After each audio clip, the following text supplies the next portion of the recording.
Hi friends, day to tech പവറിൻ്റെ പുതിയ വീഡിയോയിലേക്ക് എല്ലാവർക്കും സ്വാഗതം. ഇന്നത്തെ വീഡിയോ ഒരു യു പി എസുമായി ബന്ധപ്പെട്ടതാണ്. ലൂമിനസ് എന്ന ബ്രാൻഡാണ്. മോഡൽ എക്കോ വോൾട്ട് നിയോ 1050 എന്നൊരു മോഡലാണ്. അപ്പോൾ ഇത് നമുക്കിന്ന് ഓപ്പൺ ചെയ്ത് ഇതിനെക്കുറിച്ചൊന്ന് നോക്കാം. ഇതിൻ്റെ ഇൻഡിക്കേഷൻസ് അതുപോലെ തന്നെ ഇതിൻ്റെ വർക്കിംഗ് ഒക്കെ നമുക്കൊന്ന് ചെക്ക് ചെയ്യാം. ഇപ്പോൾ ഇത് ബോക്സ് പീസാണ്, ഓപ്പൺ ചെയ്തിട്ടില്ല, ഓപ്പൺ ചെയ്യണം. നമുക്കിത് ജസ്റ്റ് കവർ ഓപ്പൺ ചെയ്തിട്ട് ഇതിൻ്റെ അകത്തെ കാര്യങ്ങളൊക്കെ നമുക്ക് നോക്കാം. എന്നിട്ട് ബാറ്ററിയിൽ കണക്ട് ചെയ്ത് ഒരു ബൾബ് കണക്ട് ചെയ്ത് ചാർജിങ് എല്ലാം നമുക്ക് ചെക്ക് ചെയ്യാം. നേരത്തെ ഞാൻ എക്കോ വോൾട്ട് നിയോ 750 എന്നൊരു മോഡലിനെ കുറിച്ചൊരു വീഡിയോ ചെയ്തിരുന്നു. അതല്ലാതെ എക്കോ വോൾട്ട് 1050 എന്നൊരു മോഡലിനെ കുറിച്ച് ചെയ്തിരുന്നു. ഇതിപ്പം എക്കോ വോൾട്ട് നിയോ 1050 എന്നൊരു ന്യൂ മോഡലാണ്. ഇത് കുറച്ചാൾ ആയ മോഡലാണ്. ഞാൻ പക്ഷേ ഈ വീഡിയോ ചെയ്തിട്ടില്ല, അപ്പം അത് ചെയ്യാമെന്ന് വിചാരിച്ചാണ് നമ്മളിന്ന് ഈ വീഡിയോയിൽ ഇത് ഉൾപ്പെടുത്തുന്നത്. അപ്പം നമുക്കിത് ഓപ്പൺ ചെയ്തിട്ട് ഇതിൻ്റെ അകത്തെ കാര്യങ്ങൾ എങ്ങനെയാണെന്ന് നോക്കാം. നമുക്ക് ജസ്റ്റ് ബാറ്ററി കണക്ട് ചെയ്ത് ഒരു ബൾബൊക്കെ കണക്ട് ചെയ്ത് ചാർജിങ് ആംബിയർ ഒക്കെ എല്ലാം നമുക്കൊന്ന് ചെക്ക് ചെയ്യാം. അതുപോലെ തന്നെ ഈ ചാനലിൽ ഒരുപാട് ടെക്നിക്കൽ റിലേറ്റഡ് ആയിട്ടുള്ള വീഡിയോസ് ഞാൻ അപ്ലോഡ് ചെയ്തിട്ടുണ്ട്. നിങ്ങൾക്ക് താല്പര്യമാണെങ്കിൽ കാണാം. അതുപോലെ നിങ്ങൾക്ക് ഇഷ്ടപ്പെട്ടാൽ ലൈക്ക് ചെയ്യണം, മറ്റുള്ളവരിലേക്ക് ഷെയർ ചെയ്യുക, നിങ്ങളുടെ അഭിപ്രായങ്ങളും നിർദ്ദേശങ്ങളൊക്കെ കമൻറ്റായിട്ട് അറിയിക്കുക.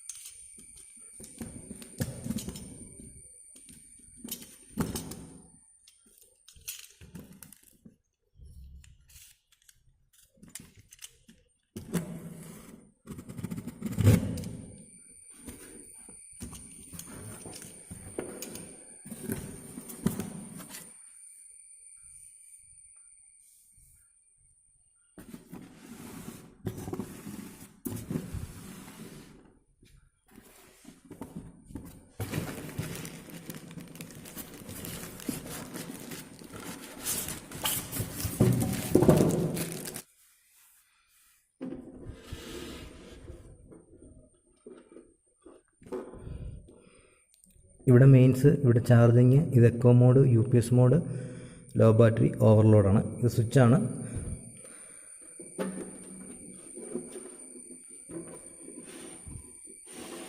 പിന്നെ ബാക്ക് സൈഡ് ഇങ്ങനെയാണ് വരുന്നത്. അപ്പോൾ ഇവിടെ നമുക്ക് ബാറ്ററിയിലേക്ക് കണക്ട് ചെയ്യാനുള്ള പോസിറ്റീവ് ലൈൻ വയറുണ്ട്. ഇത് ബാറ്ററിയിലേക്ക് കണക്ട് ചെയ്യുന്ന നെഗറ്റീവ് വയറാണ്. ഇതാണ് നമുക്ക് ഇൻപുട്ട് മെയിൻസ് കണക്ട് ചെയ്യാനുള്ളത്. ഇത് ഫ്യൂസ് ഉണ്ട്, ഔട്ട്പുട്ട് എടുക്കാനുള്ളതാണ്. ഇവിടെ നമുക്ക് ബാറ്ററി സെലക്ട് ചെയ്യാനുള്ളൊരു ഓപ്ഷൻ ഉണ്ട്. ഇവിടെ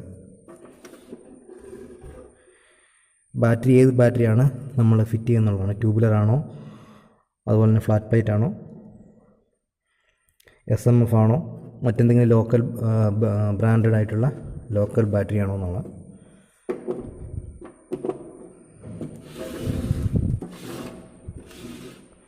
ഓക്കെ, അപ്പോൾ നമുക്കിത് കണക്ട് ചെയ്തതിന് ശേഷം നമുക്ക് ഓൺ ചെയ്ത് ചെക്ക് ചെയ്യാം. വീഡിയോയിലേക്ക് നമുക്ക് പോകാം.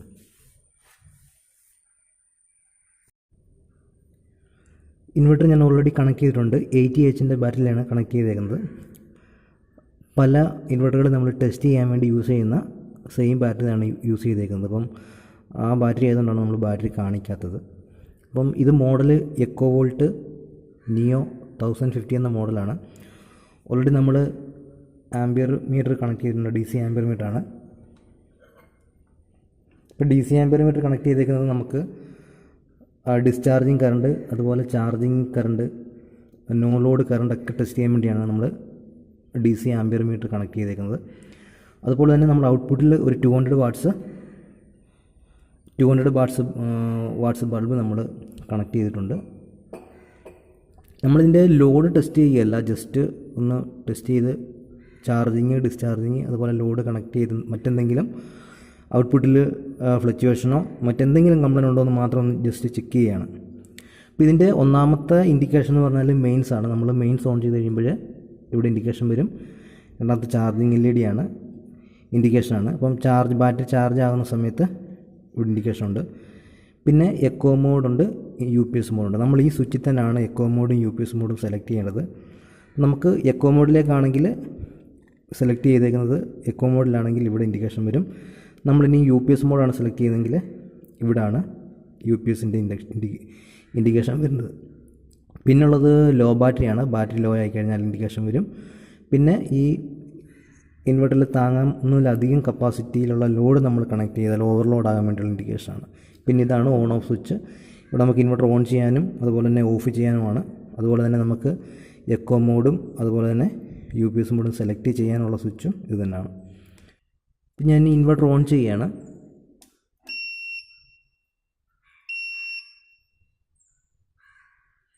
ഇൻവെർട്ടർ ഓൺ ചെയ്തു. എക്കോ മോഡിലാണ് ഇപ്പം ഓൾറെഡി ഓൺ ആയിരിക്കുന്നത്. ഇപ്പോഴേ ഇൻവെർട്ടർ എടുക്കുന്ന നോ ലോഡ് കറണ്ട് 1.8 ആമ്പിയറാണ്. നമ്മൾ ലോഡൊന്നും കണക്ട് ചെയ്തിട്ടില്ല. ഇൻവെർട്ടർ ജസ്റ്റ് ബാറ്ററി കണക്ട് ചെയ്തു, ഇൻവെർട്ടർ ഓൺ ചെയ്തു. നോ ലോഡ് കറണ്ട് 1.8 ആമ്പിയറാണ്. അപ്പം ഇനിയിപ്പോൾ ഞാൻ ചെയ്യാൻ പോകുന്നത്, നമുക്ക് UPS മോഡിലേക്ക് സെലക്ട് ചെയ്യണമെങ്കിൽ 2 സെക്കൻഡ് നമ്മൾ ഈ സ്വിച്ച് ഒന്ന് പ്രസ് ചെയ്ത് പിടിച്ചാൽ മതി. പ്രസ് ചെയ്ത് പിടിച്ച് കഴിയുമ്പോൾ ഇതിപ്പം UPS മോഡിലേക്ക് പോയി. നമുക്ക് ഡെസ്ക്ടോപ്പൊക്കെ വർക്ക് ചെയ്യണമെങ്കിൽ, കണക്ട് ചെയ്ത് വർക്ക് ചെയ്യിക്കണമെങ്കിൽ ഈ UPS മോഡിലേക്ക് സെലക്ട് ചെയ്യുകയാണെങ്കിൽ കറണ്ട് പോകുന്ന സമയത്ത് നമ്മുടെ ഡെസ്ക്ടോപ്പ് കമ്പ്യൂട്ടർ ഒരിക്കലും റീബൂട്ട് ആകുകയോ റീസ്റ്റാർട്ട് ആകുകയോ ഒന്നും ചെയ്യത്തില്ല. അപ്പോൾ അതിനാണ് ഈ UPS മോഡ്. അപ്പം ഇൻവെർട്ടർ മോഡ് എന്താണ്, അതുപോലെ UPS മോഡ് എന്താണ് എന്നുള്ളതിനെക്കുറിച്ച്, അല്ലെ എക്കോ മോഡ് എന്താണ്, UPS മോഡ് എന്താണെന്ന് എന്നെക്കുറിച്ചൊരു വീഡിയോ ഞാൻ എൻ്റെ ഈ ചാനലിൽ ചെയ്തിട്ടുണ്ട്. താല്പര്യമാണെങ്കിൽ കാണാം. അത് കണ്ടു കഴിഞ്ഞാൽ നിങ്ങൾക്ക് എക്കോ മോഡ് എന്താണെന്നും UPS മോഡ് എന്താണെന്നും എന്താണ് ഇതിൻ്റെ വ്യത്യാസങ്ങൾ എന്നുള്ള കാര്യങ്ങളെല്ലാം ഞാൻ ആ വീഡിയോയിൽ പറഞ്ഞിട്ടുണ്ട്. അപ്പം അറിയാത്ത കൂട്ടുകാർക്ക് വേണ്ടി ആ വീഡിയോ കാണാവുന്നതാണ്. ഈ ചാനലിൽ ഞാൻ ഇട്ടിട്ടുണ്ട് എക്കോ മോഡും UPS മോഡും തമ്മിലുള്ള വ്യത്യാസങ്ങൾ. അപ്പം നമ്മൾ UPS മോഡാണ് സെലക്ട് ചെയ്തിരിക്കുന്നത്. ഈ സ്വിച്ച് വീണ്ടും ഒന്ന് പ്രസ് ചെയ്ത് പിടിച്ചാൽ 2 സെക്കൻഡ് സ്വിച്ച് പ്രസ് ചെയ്ത് പിടിച്ച് കഴിഞ്ഞാൽ വീണ്ടും എക്കോ മോഡിലേക്ക് വരും. ഇനി നമുക്ക് ഒരു 200 വാട്ട്സ് ലോഡ് ഓൺ ചെയ്ത് നോക്കാം. അപ്പം ഞാൻ 200 വാട്ട്സ് ലോഡ് ഓൺ ചെയ്യുകയാണ്. ഇവിടെ ഞാൻ ബൾബ് കണക്ട് ചെയ്തിട്ടുണ്ട്, 200 വാട്ട്സ് ആണ്.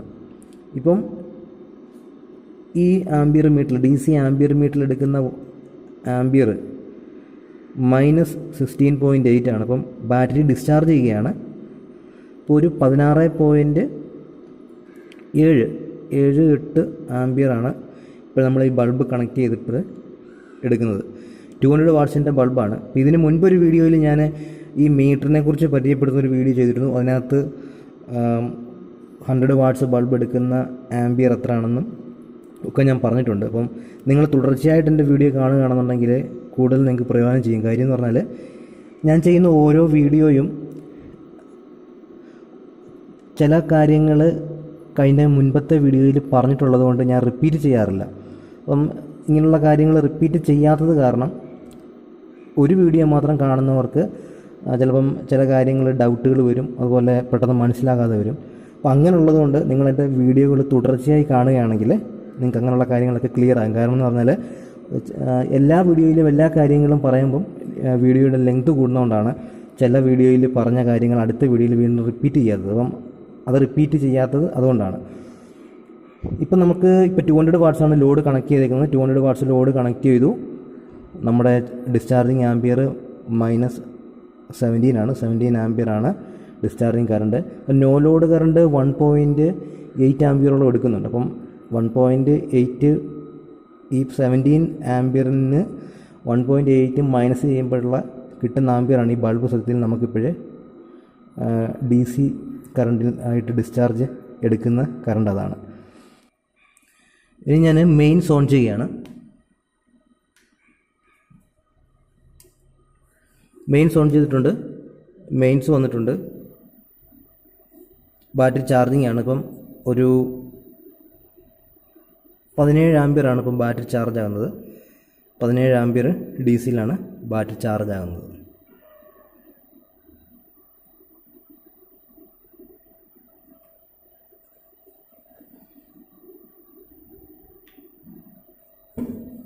ഇപ്പം ബാറ്ററി ചാർജ് ആകുന്ന ആംബിയറാണ് ഈ കാണിക്കുന്നത്. 17 ആംബിയർ, 17.12 ഒക്കെ വരുന്നുണ്ട്. 17 എന്നുള്ളത് നോക്കിയാൽ മതി. ഇപ്പം മെയിൻസ് ഓണാണ്, ബാറ്ററി ചാർജിങ് ആണ്, എക്കോ മോഡാണ് സെലക്ട് ചെയ്തേക്കുന്നത്. അതുപോലെ തന്നെ UPS മോഡ് എന്താണെന്ന് പറഞ്ഞു. ബാറ്ററി ലോ എന്ന് പറയുമ്പോൾ ബാറ്ററി ലോ ആകുമ്പോൾ വരുന്ന ഇൻഡിക്കേഷനാണ്. പിന്നെ ഓവർലോഡ് അതും പറഞ്ഞു. ഇത് എന്താണെന്നുള്ള കാര്യങ്ങൾ നേരത്തെ വീഡിയോയിൽ ഞാൻ റിപ്പീറ്റ് പറഞ്ഞിട്ടുള്ളതാണ്. അതുകൊണ്ട് റിപ്പീറ്റ് ചെയ്യുന്നില്ല. ഇപ്പോൾ നമുക്ക് എടുക്കുന്ന ചാർജിങ് ആംബിയർ എന്ന് പറഞ്ഞാൽ 17.1 ആണ്. ഇതാണ് ഈ മോഡലിനെ കുറിച്ച്. ഇതിൻ്റെ ബാക്ക് സൈഡിൽ നമുക്ക് ഔട്ട്പുട്ട് എടുക്കാനുള്ള സോക്കറ്റുകളുണ്ട്. ഇത് നമ്മൾ ഇനി അടുത്ത ദിവസം ഒരു കസ്റ്റമറിന് ഇൻസ്റ്റാൾ ചെയ്ത് കൊടുക്കാൻ വേണ്ടിയുള്ള ഒരു ഇൻവെർട്ടറാണ്. അപ്പോൾ നമ്മൾ കസ്റ്റമറിൻ്റെ പ്ലേസിലേക്ക് കൊടുക്കുന്നതിന് മുമ്പ് ടെസ്റ്റ് ചെയ്ത് കൺഫേം ചെയ്യണം. കാരണം ലോങ് ആയിട്ടുള്ള പ്ലേസുകളിൽ നമ്മൾ ഇൻസ്റ്റാൾ ചെയ്യുന്നതിന് മുമ്പ് ഈ ഇൻവെർട്ടർ അതുപോലെ UPS ഒക്കെ നമ്മൾ ടെസ്റ്റ് ചെയ്ത് കൺഫേം ചെയ്തതിന് ശേഷമാണ് വീണ്ടും കൊണ്ട് അവർക്ക് ഇൻസ്റ്റാൾ ചെയ്ത് കൊടുക്കുന്നത്. അപ്പം ഇത് പുതിയൊരു ബോക്സ് പീസാണ്. നമ്മൾ കസ്റ്റമർക്ക് കൊടുക്കുന്നതിന് മുമ്പ് ജസ്റ്റ് ടെസ്റ്റ് ചെയ്ത് എല്ലാ കാര്യങ്ങളും കൺഫേം ചെയ്യുകയാണ്. ചാർജിങ്, ഡിസ്ചാർജിങ്, അതുപോലെ തന്നെ വർക്കിങ്. ഇനിയിപ്പോൾ ഔട്ട്പുട്ട് വോൾട്ടേജ് അതൊന്നും ഞാൻ ഇതിനകത്ത് കാണിക്കുന്നില്ല. ഇൻവെർട്ടറിൻ്റെ ഔട്ട്പുട്ട് വോൾട്ടേജ് അതുപോലെ ഫ്രീക്വൻസി എല്ലാം നമ്മൾ ടെസ്റ്റ് ചെയ്ത് ചെക്ക് ചെയ്തതിന് ശേഷമേ കസ്റ്റമർക്ക് അതുകൊണ്ട് ഇൻസ്റ്റാൾ ചെയ്ത് കൊടുക്കത്തുള്ളൂ. കാരണം ഇച്ചിരി ലോങ് ഡിസ്റ്റൻസിൽ കൊടുക്കുമ്പോൾ കാരണം കസ്റ്റമർ പ്ലേസിൽ പോയി കഴിഞ്ഞിട്ട് പ്രോബ്ലം എന്തുണ്ടെങ്കിൽ തിരിച്ച് വരാതിരിക്കാൻ വേണ്ടി നമ്മളെല്ലാം കൺഫേം ചെയ്തതിന് ശേഷം മാത്രമാണ് കസ്റ്റമർക്ക് ഇൻസ്റ്റാൾ ചെയ്ത് കൊടുക്കുന്നത്. അപ്പോൾ എൻ്റെ ഈ ചാനലിൽ ഒരുപാട് ടെക്നിക്കൽ റിലേറ്റഡ് വീഡിയോസ് ഉണ്ട്, നിങ്ങൾ കാണണം. അതുപോലെ തന്നെ ഈ വീഡിയോ നിങ്ങൾക്ക് ഇഷ്ടപ്പെട്ടാൽ ലൈക്ക് ചെയ്യാനും ഷെയർ ചെയ്യാനും അതുപോലെ സബ്സ്ക്രൈബ് ചെയ്യാനും മറക്കരുത്. പിന്നെ അടുത്തൊരു വീഡിയോയിൽ വീണ്ടും കാണാം. അതുവരെ ബൈ.